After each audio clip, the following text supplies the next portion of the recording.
ભાજપના કોડીનારના નેતાઓનું કહેવા માંગુ છું કે તમે જે આ ગુંડાગીરી કરી રહ્યા છો અને લોકોને જે ધમકાવી રહ્યા છો એનાથી અમે બિલકુલ ગભરાવાના નથી. તમારે જેટલી શક્તિ અજમાવી એટલે અજમાવી લો. અમે એક થઈને લડીશું. કારણ કે ગઈકાલે રાત્રે હું દરેક લોકોને કહેવા માંગુ છું કે જ્યાં આપણા ઉમેદવારો હતા ત્યાં રાત્રે હોટલમાં પોલીસને મોકલવામાં આવી અને ઉમેદવારોને લઈ અને પોલીસ સ્ટેશને ગયા. અને એટલું જ નહીં, ત્યાં જઈને પૂછવામાં આવ્યું છે કે તમને શું જબરજસ્તીથી લાવવામાં આવ્યા છે, બળજબરીથી તમે અહીંયા આવ્યા છો કે શું છે, તમારી પાસે કોઈ તમને ધાક ધમકી આપી છે? ત્યારે દરેક ઉમેદવારે એક જ વસ્તુ કરી છે કે ત્યાં અમે અમારી જાતે આવ્યા છે અને અમે અહીંયા દર્શન માટે આવ્યા છે.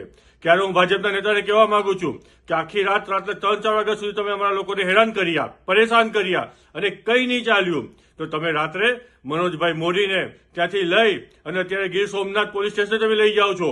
અમને એવી જાણ મળી છે કે તમે એવો આક્ષેપ કર્યો છે કે ભાજપના 2 ઉમેદવારોને કોંગ્રેસવાળા ઉઠાવી ગયા છે. હું તમને એ કહેવા માંગુ છું કે કોંગ્રેસવાળા કોઈને ઉઠાવતા નથી, એ તમારો ધંધો છે. તમે લોકો ઉઠાવો છો. તમે કેટલા એમએલએને વિચારતા ખરીદી રહ્યા છે. તમારાથી એક હાર સ્વીકારાતી નથી. તમને શરમ આવી જોઈએ. તમારે ચૂલું પર પાણીમાં ડૂબી મરવી જોઈએ.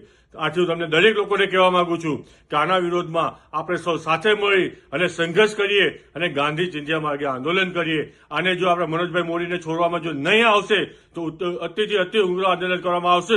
એની તમામ જવાબદારી ગીર સોમનાથની પોલીસને જવાબદાર રહેશે. અને હું ગીર સોમનાથની પોલીસને કહેવા માંગુ છું કે દર વખતે તમે આવું કરો છો.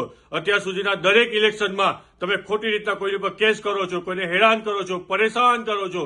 પણ સત્ય હેરાન થઈ શકે છે, પરેશાન થઈ શકે છે. પણ સત્ય કોઈ દિવસ પણ નિરાશ નથી થતું. અમે તાકાતથી લડીશું. બધા મિત્રોને મારી વિનંતી છે કે આમાં તમે બધા સહભાગી બનો અને આગળનો જે પ્લાન આપણે કરીએ, નક્કી કરીએ તે પ્રમાણે તમે સાથ સહકાર આપો. આપણે હિંમત રાખવાની છે, એકજૂથ રાખવાની છે. જે રીતના આપણા ઉમેદવારો એક છે તે રીતના આપણે બધા એક સાથે લડીએ અને મનોજભાઈની સાથે ઉભા રહે, કોંગ્રેસની સાથે ઉભા રહે. એ જ અમે તમારા બધાનો ખૂબ ખૂબ આભાર. જય હિન્દ, જય ભારત.